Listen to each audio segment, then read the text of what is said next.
गुरु दरबार में उपस्थित होके प्रातःकालीन सत्संग में भाग लिए हुए हैं। गुरु महाराज कहा करते थे, देखो जी, सत्संगी का अपना घर आश्रम होता है, वहां जरूर जाना चाहिए। और जीवन में सब कुछ कर लिया, लेकिन यदि तू सत्संग नहीं कर सका, तो कहा तुम्हारा जीवन मेढक के समान आवाज करते हुए संसार से चले जाओगे, कुछ लेके नहीं जाओगे। इसलिए हम लोगों को भजन करना होगा। कैसे भजन करेंगे? हम लोग पाठ में श्रवण कर रहे थे, वेद भगवान उपदेश करते हैं, हे जगत प्रसव करता ईश्वर, हे संसार रचने वाले ईश्वर, आप ऐसे विद्वानों को उत्पन्न करें जो कि आपका सही सही भजन कर सके। जो व्यक्ति भजन नहीं करेंगे, का व्यक्ति का जीवन किस तरह से है, का मेढक के समान दिखते हैं, बारिश में किस तरह का चिल्लाहट करते रहता है। इसलिए कहा, नहीं मुख राम गाओगे तो आगे दुख बड़ा पाओगे, बहुत दुख मिलेगा। ईश्वर का भजन करें, ईश्वर का भजन से हिंदों परलोक दोनों मंगल में होता है। निवेदन है हमारे आदरणीय श्री रामचंद्र और से कुछ समय लेते हुए उपदेश वाणी करने की कृपा करें। सुधा रस पिलाने वाले, विश्व शांतिदायक,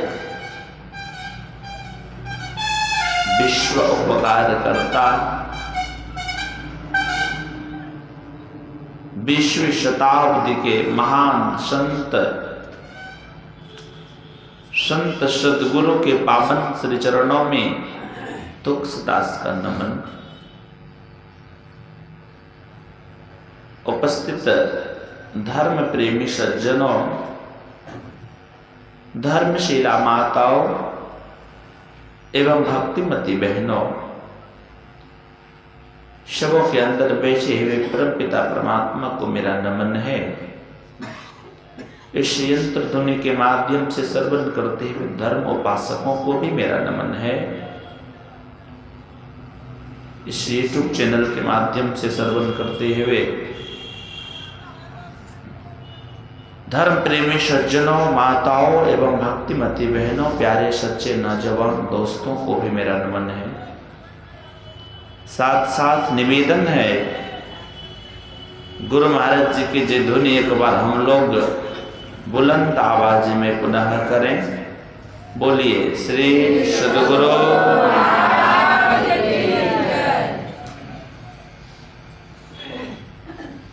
हम लोग आज प्रातःकालीन सत्संग में भाग लिए हुए हैं। हम लोगों का भाग इतना पवित्र है, गुरु महाराज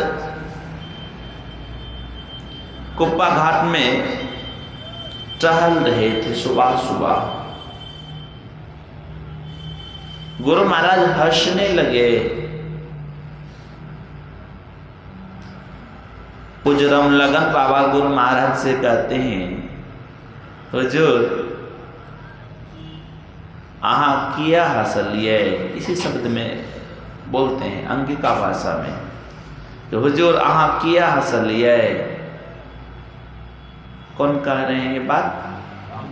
कुछ रमलगन बाबा गुरु महाराज से। तो गुरु महाराज कहते हैं, देखो जी, हम इसलिए आज हंसा कि मेरा अगले जन्म का बहुत पुण्य था। अगले जन्म का मेरा बहुत पुण्य जमा था, जो कि आज बाबा देवी साहब के सानिध्य में रहने का मौका मिला। और बाबा देवी साहब ऐसे गुरु के शरण में हमें जाना पड़ा। हमारे गुरु महाराज किनका ध्यान करते थे? बाबा देवी साहब का करते थे। बाबा देवी साहब एक ऐसे गुरु के शरण में जाना पड़ा, इसलिए मेरा भाग्य बहुत अच्छा है। खगड़िया कॉलेज के प्रोफेसर उस समय उसने छोड़ दिए, विश्वानंद बाबू गुरु महाराज के आगे हाथ जोड़ते हैं, कहा हुजूर आप तो बहुत बड़भागी हैं, लेकिन हम लोग भी कम बड़भागे नहीं हैं। हम लोग मतलब बहुत सारा आदमी आता है ना, हम लोग भी हुजूर कम बड़भागी नहीं हैं। गुरु महाराज कहते हैं काहे हुजूर, आपको गुरु के शरण में जाने में, बाबा देवी साहब के सानिध्य में जाने में कितना कष्ट करना पड़ा, कितना तकलीफ उठाना पड़ा। गुरु महाराज को जीवनी पढ़िए ना, गुरु महाराज कई दिन भूखे प्यासे रह जाते थे।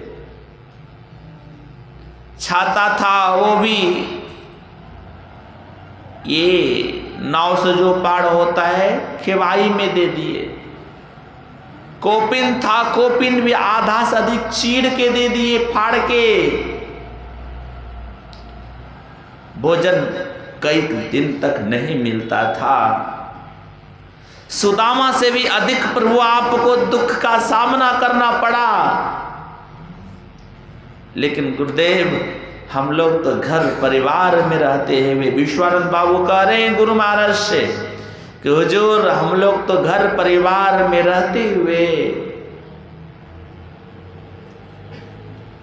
प्रभु आपके सानिध्य में रहने का, आपका उपदेश का पालन करने का और मौका मिला, इससे बड़ा और मेरा भाग्य हम लोगों का क्या चाहिए। कितने हम लोग बर्भागी हैं जो कि सत्संग मिलता है सुनने के लिए। इसी सत्संग के विषय में भगवान शंकर ने मां पार्वती से कहा। मां पार्वती कहती है भगवान शंकर से, प्रभु दुनिया में सबसे बड़ा लाभ कहां है। भगवंत यदि दुनिया में सबसे बड़ा लाभ कहां है, मुकेश अंबानी के घर में जाके बैठेंगे तो लाभ होगा ना सबसे बड़ा। गर्मी का एहसास, ठंडी का एहसास नहीं होता है। ऐसा ऐसा चीज लगा हुआ है, ऐस आराम से रहेंगे, लेकिन उनके घर में जाकर बैठा दिया जाएगा, जन्मने मरने का चक्र खत्म हो जाएगा ना हम लोगों का। क्यों नहीं होगा? इतने बड़े व्यक्ति हैं, उनके घर में जाके बैठेंगे तो जन्मने मरने का चक्र खत्म क्यों नहीं होगा? अरे जन्मने मरने का चक्र यदि खत्म करना चाहते हो, धन से नहीं, शरीर के सुख से नहीं, यदि जन्मने मरने का चक्र समाप्त करना चाहते, बाबा कबीर ने कहा, बड़ा अच्छा कहा, सुख से बैठो अपनी महल में। कहाँ बैठना है? सुख से बैठो कहाँ? अपनी महल में। राम भजन है अच्छा रे। वो परमात्मा रूपी भजन हम लोगों को करना पड़ेगा। वो भजन कहाँ करेंगे? हम लोगों के लिए हमारे गुरुदेव ने कहा, बाबा देवी साहब ने गुरु महाराज से, लाला जो क्रिया को आज मैं तुम्हें बता रहा हूं ना, उस दिन पूज्य ओमानंद बाबा कह भी रहे थे, तो जिस क्रिया को लाला मैं आज तुम्हें बता रहा हूं, वह क्रिया को मेरे गुरुदेव बाबा देवी साहब के गुरु कौन थे? बहुत बार सुनाए होंगे, तुलसी साहब। बाबा देव साहब गुरु कौन थे? तुलसी साहब। उनकी वाणी है, एक तकी तकते रहो, मुर्शद जिन्हें पंजा दिया। एक तक लगा के एक तकी देखते रहो, इसको हमारे गुरु महाराज भी इन्हीं वाणी को गुरुदेव ने कहा, क्या कहते हैं, एकटक सामने देखत रहो, आप ही वह बिंदु झलके। सामने क्या करो, एकटक लगा के, पक्षी की तरह एकटक लगा के देखते रहो। बगुले को देखते हो ना, किस तरह से देखता है, कीड़े के लिए एकटक लगा के कहा। इसलिए हम लोगों का ध्यान होना चाहिए, एकदम एकटक लगा के देखते रहो। तब क्या कहा गुरुदेव, आप ही वह क्या मिलेगा, आप ही वह बिंदु झलके पट गिरा निरखत रहो। बाबा देवी साहब ने तब कहा, लाला आज मैं जो क्रिया तुम्हें बतला रहा हूं, आज मैं तुमको जो क्रिया बतला रहा हूं, वह क्रिया हमारे गुरु महाराज बताए थे हमको। हम वो क्रिया को 2 दिन 4 दिन 5 10 दिन नहीं, वो क्रिया मैंने 33 वर्ष तक किया था। क्या किया मैंने वो क्रिया को, कितना दिन किया, 33 वर्ष तक किया था। 33 वर्ष जब मैं किया, तब मैं अपने अंदर में उस परमात्मा रूपी ईश्वर का दर्शन किया।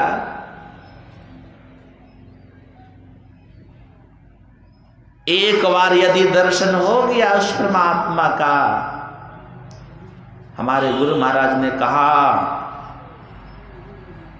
पाप समूह दर्शते भागे।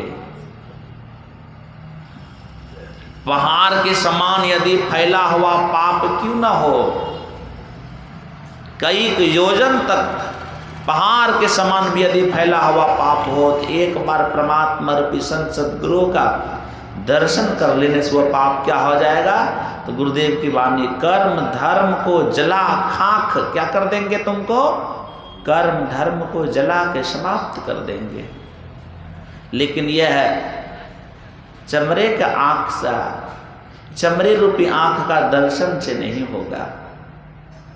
ये 14 इंद्रियों से यदि तू परमात्मा को पाना चाहते हो, तो तुम क्या करते हो, झूठी खेल करना चाहते हो, खेल कर रहे हो।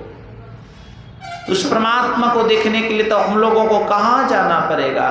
तो गुरु महाराज ने कहा, बाबा देवी साहब ने गुरु महाराज से कि लाला जो क्रिया को मैं 33 वर्ष में किया, वह क्रिया तुम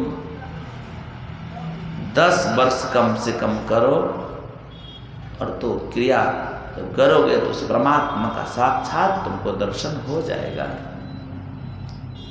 हमारे गुरु महाराज हम लोगों को कह दिए, देखो जी हमें मुक्ति नहीं चाहिए। मुक्ति का अर्थ होता है ये संसार में जाना और आना, सदा के लिए उससे छूट जाना। पुण्य नहीं आ सकते हैं। सदगुरु भेद बतावे हो रामा।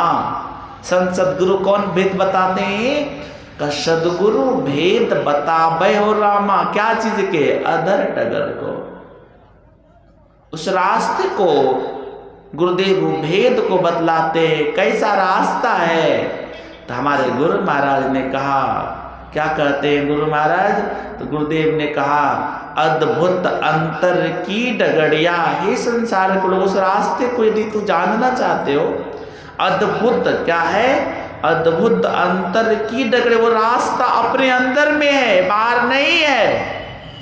यदि वो रास्ता बाहर में होता, वो रास्ता इस पांव से चलने से होता, साधु महात्मा को इतना कष्ट, इतना तकलीफ नहीं करना था, इतना कष्ट नहीं उठाना था। तो कहा यदि वो रास्ता अपने अंदर में होगा, उस रास्ता को साक्षात दर्शन के उस रास्ते पे तुमको चलना पड़ेगा। चलो चलो यही पथ। उस पे कौन चलेंगे, का चलो चलो यही पथ। हाकत रहो क्या चीज, दृष्टि रथ। दृष्टि रूपी रथ को उस रास्ते पे लेके चलेंगे, आगे राह बताएंगे। तो गुरुदेव ने कहा जब उस रास्ते पे चलेंगे तब तुमको क्या होगा, तो कहा जो नहीं समझे सदगुरु पद गहूं, जो उस संत सदगुरु का गुरु ज्ञान को नहीं समझेगा, का जो नहीं समझे सदगुरु पद गहूं, परगट सदगुरु क्या है? सदगुरु आते हैं, परगट सदगुरु आए तो समझा कौन? अरे सदगुरु उपदेश किए बाबा देवी साहब, समझे सदगुरु पद गहूं में ही जा पद बल जाए। देखो मैं ही बन गया। हम लोगों को भी चाहिए जो गुरु महाराज बतलाए हैं उस रास्ते पे चलेंगे। तो हमारे गुरु महाराज ने कहा उस जब रास्ते पे चलेंगे तुमको बहुत सुख होगा। अरे अंदर गए तो बहुत अघाया, बहुत सुख होगा। ये वारे सुख को संत सुख नहीं कहते हैं। सुन रहे थे रामचंद्र बाबू अभी हम लोगों को कह रहे थे, उन्होंने क्या कह रहे थे? तो बाबा कबीर ने कहा अवधू दुखिया भूपत दुखिया, तपसी को दुख दुना हो। बहुत दुख है संसार में, तो सुख किनको है? कहा कहे कबीर ए संसार के लोगों, कहे कबीर सकल जग क्या है? दुखिया। पूरा संसार का लोग दुख से भरा हुआ, तो सुखिया कौन? तो सुन रहे थे, कहे कबीर सकल जग दुखिया, संत सुखी मन जीती हो। अरे बाबा कबीर के पास एक व्यक्ति गए, महाराज आप सरी हुई कुटिया में रहते हैं, आपके तन पे सही से वस्त्र नहीं है, आप क्या करते हैं? कहा मैं जीवात्मा को परमात्मा में मिलाने का कला बताता हूं। जीवात्मा परमात्मा में मिलाने का कला कहाँ? कला बताता हूं। जानते हैं ना साधु को बहुत दुख होता है। संसारिक लोग साधु का महात्मा जानता है, सब लोग नहीं जानता। तो कहा बाबा कबीर से, महाराज आप मरेंगे कब? पंडित लोग जाके बाबा कबीर से क्या कहते हैं, आप कब मरेंगे? तो बाबा कबीर ने कहा पंडित सुनो, तो मरने के संबंध में कहते हो? कहा जा मरने से जग डरे। संसार का लोग मरने से क्या होता है? खुशी मनाता है क्या? उछल कूद करता है, मैं मरूंगा मरूंगा। कहा नहीं, जा मरने से जग डरे, मेरो मन क्या है? आनंद हरे। संसार का लोग मरने से डरता है, लेकिन मैं मरने से नहीं डरता। मेरा मन मरने का नाम जब मैं सुनता हूं तो मेरा मन क्या होता है? आनंद होता है, बहुत सुख होता है। कब मरी हो कब पाई हो पूरन परमा नंद, मैं परमात्मा रूपी नंद को अपने अंदर में प्राप्त कर लिया हूं। उसको रोकिए, क्या है? मशीन चल रहा है क्या? उसको मशीन चल रहा था। तो मैं कह रहा था, हे संसार के लोगों, जिस चीज को मैं प्राप्त करने के लिए यहां आया उस चीज को मैं अपने अंदर में प्राप्त कर लिया। अब मैं मरूं या जीऊं कोई फिक्र कोई गम नहीं होता। सहजोबाई अपने जीवन में जब गुरु संत चरणदास जी महाराज के शरण में गई तो सहजो संत चरणदास जी महाराज से रो रो के कहती है, प्रभु मेरा और आपका गुरु और शिष्य का संबंध प्रभु कितने दिनों से है? कितने जन्म से है भगवंत? संत चरणदास जी महाराज ने कहा, सहजो तुम्हारा और मेरा गुरु का संबंध कितने दिन से है हम इस मुख से नहीं बतला सकते हैं। बहुत व्यक्ति हैं, कहाँ आ सकते हैं। हम लोगों के ऊपर गुरु महाराज की बहुत बड़ी कृपा है, जो कि आश्रम आते हैं, सत्संग करते हैं। जिस मैं कह रहा था, जिस सत्संग के लिए माँ पार्वती भगवान शंकर से कहती है, प्रभु दुनिया में सबसे बड़ा लाभ क्या है? तो भगवान शंकर ने क्या कहा? सबसे बड़ा लाभ क्या है? कलेक्टर बन जाना, राष्ट्रपति के गोद में जाकर बैठ जाना, ये ना सबसे बड़ा लाभ होगा? कहा नहीं, राष्ट्रपति की गोद में जाकर बैठ जाना या राष्ट्रपति को कुर्सी को प्राप्त कर लेना, यह सबसे बड़ा सुख नहीं है। अरे सुख कहाँ है? बाबा कबीर ने कहा, मन लागो मेरो यार, कहाँ? फकीरी में। जो सुख पाया राम भजन में, सो सुख कहाँ अमीरी में। भला बुरा सबके है सुनते करो गुजार, गरीबी में मन लागो मेरो यार फकीरी में। बाबा कबीर ने कहा, संतन के संग लाग रे, ए संसार के लोगों क्या करो? संतन के संग लाग रे, तेरी क्या होगी? अच्छी बनेगी, अच्छी बनेगी, तेरी बिगड़ी बनेगी, बिगड़ी बनेगी तेरी सब सुधरेगी। मीरा संत के संग में गई, संत रैदास के शरण में जाके भक्ति की तो भगवान कृष्ण में समा गई। यदि मीरा को संत रैदास नहीं मिलते, क्या उस परमात्मा रूपी रहस्य को मीरा जान सकती? नहीं जान सकती। हम लोगों को हमारे गुरु महाराज मिले हैं, हमारे गुरुदेव ने कहा, बिना गुरु की कृपा पाए नहीं जीवन उधारा है। हमारे गुरुदेव ने कहा, जो चाहते हो जी प्राप्त करना चाहते हो, तो गुरुदेव ने कहा, संत मता बिनु गति नहीं। सुनो सकल दे कान, जो चाहो उद्धार को बनो संत संतान। ए संसार के लोगों, जो तू चाहते हो यदि प्राप्त करना चाहते हो, तुमको क्या बनना पड़ेगा? संत का संतान बनना पड़ेगा, भजन करना पड़ेगा। जब भजन करेंगे हम लोगों को ये जन्मने मरने का जो चक्र है समाप्त होगा। समय अधिक हो चुका, पुनः प्राणकालीन सत्संग में हम लोग सुनेंगे। श्री सद्गुरु महाराज की जय।